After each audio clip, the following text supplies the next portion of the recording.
President Donald Trump গত March মাসে ঘোষণা করেছিলেন যে ইরান যুদ্ধ শেষ করতে হলে দেশটির নিঃশর্ত আত্মসমর্পণ প্রয়োজন। তবে শেষ পর্যন্ত যুক্তরাষ্ট্রের এক ধরনের শর্ত সাপেক্ষে আত্মসমর্পণের মধ্য দিয়েই এ যুদ্ধ শেষ হলো।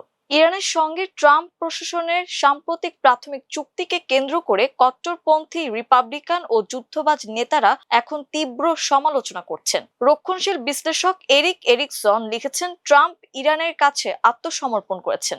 টেক্সাসের সিনেটর টেড ক্রুজ সতর্ক করে বলেছেন, যেসব ধর্মীয় উন্মাদ আমাদের হত্যা করতে চায় তাদের হাতে শত শত কোটি ডলার তুলে দেয়া কোনো ভালো সিদ্ধান্ত নয়। লুইজিয়ানার সিনেটর বিল ক্যাসিডি ক্ষোভ প্রকাশ করে একে কয়েক দশকের মধ্যে সবচেয়ে বড় পররাষ্ট্রনীতিগত ভুল বলে অভিহিত করেছেন। সমালোচকদের মতে এই চুক্তি যুক্তরাষ্ট্রের জন্য একটি বড় ধাক্কা, কারণ এর মাধ্যমে ইরান তাৎক্ষণিকভাবে অবরুদ্ধ থাকা শত শত কোটি ডলার ফেরত পাচ্ছে এবং পরবর্তীতে দেশ পুনর্গঠনের জন্য 300 বিলিয়ন ডলারের একটি তহবিলও পাবে।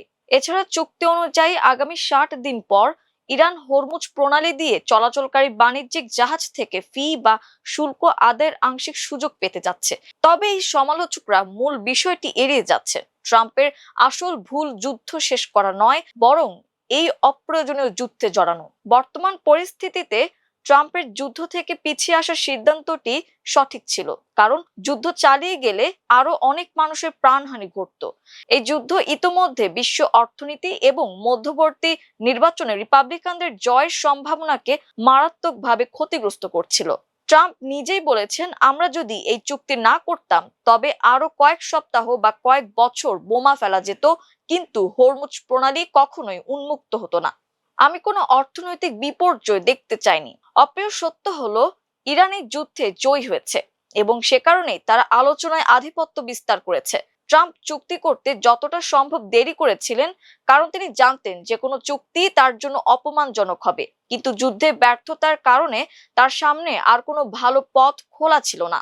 এই বিপর্যয় থেকে শিক্ষা নেওয়া উচিত যে অপ্রয়োজনীয় যুদ্ধ এড়িয়ে চলতে হবে এবং বৈশ্বিক সমস্যার সমাধানে কূটনীতির ওপর জোর দিতে হবে। 2015 সালে বারাক ওবামার আমলে ইরান পারমাণবিক সমস্যার একটি সমাধান হয়েছিল। তখন ইরান তাদের সমৃদ্ধ ইউরেনিয়ামের প্রায় পুরোটাই দেশের বাইরে পাঠিয়ে দিয়েছিল এবং কঠোর পরিদর্শনের অনুমতি দিয়েছিল। কিন্তু ট্রাম্প, ইসরায়েলের প্রধানমন্ত্রী বেনিয়ামিন নেতানিয়াহু এবং মার্কিন যুদ্ধবাজরা সেটির বিরোধিতা করেছিলেন। ট্রাম্প 2018 সালে ওবামা আমলের চুক্তিটিকে অত্যন্ত খারাপ বলে বাতিল করেন এবং দাবি করেছিলেন যে তিনি হলে আরো ভালো চুক্তি করতে পারতেন। কিন্তু 8 বছর পর ট্রাম্পের যুদ্ধ শুরুর হঠকারী সিদ্ধান্তের কারণে পরিস্থিতি আরো জটিল হয়। তিনি হরমুজ প্রণালী বন্ধের প্রভাব বিবেচনা না করেই বোমা হামলা শুরু করেছিলেন। নতুন এই চুক্তিটি ইরানের পারমাণবিক সক্ষমতার মূল প্রশ্নগুলোকে পরবর্তী আলোচনার উপর ছেড়ে দিয়েছে। আশঙ্কা করা হচ্ছে এই যুদ্ধের ফলে ইরান পারমাণবিক অস্ত্র তৈরিতে আরো বেশি আগ্রহী হবে। ধারণা করা হচ্ছে 60 দিনের আলোচনার মেয়াদ আরো বাড়বে এবং ইরান এই আলোচনাকে দীর্ঘায়িত করবে। আমেরিকার মানুষের মধ্যেও নতুন করে কোনো ইরান যুদ্ধের আগ্রহ থাকবে না। এর ফলে ইরানের ইসলামী বিপ্লবী গার্ড কোর IRGCর উত্তর কোরিয়ার কৌশল অবলম্বন করে পারমাণবিক অস্ত্রাগার গড়ে তুলতে পারে। এই যুদ্ধের ফলে আমেরিকা অর্থনৈতিক ও সামরিকভাবে দুর্বল হয়েছে এবং 13 জন মার্কিন সেনা সহ হাজার হাজার মানুষের প্রাণহানি ঘটেছে। যুদ্ধ অর্থায়ন বিশেষজ্ঞ লিন্ডা বিলমেসের মতে, ঘাঁটির মেরামত, গোলাবারুদ প্রতিস্থাপন এবং আহত সেনাদের দীর্ঘমেয়াদী ভাতা সহ এই যুদ্ধের চূড়ান্ত খরচ প্রায় 1 লাখ কোটি ডলারে পৌঁছতে পারে।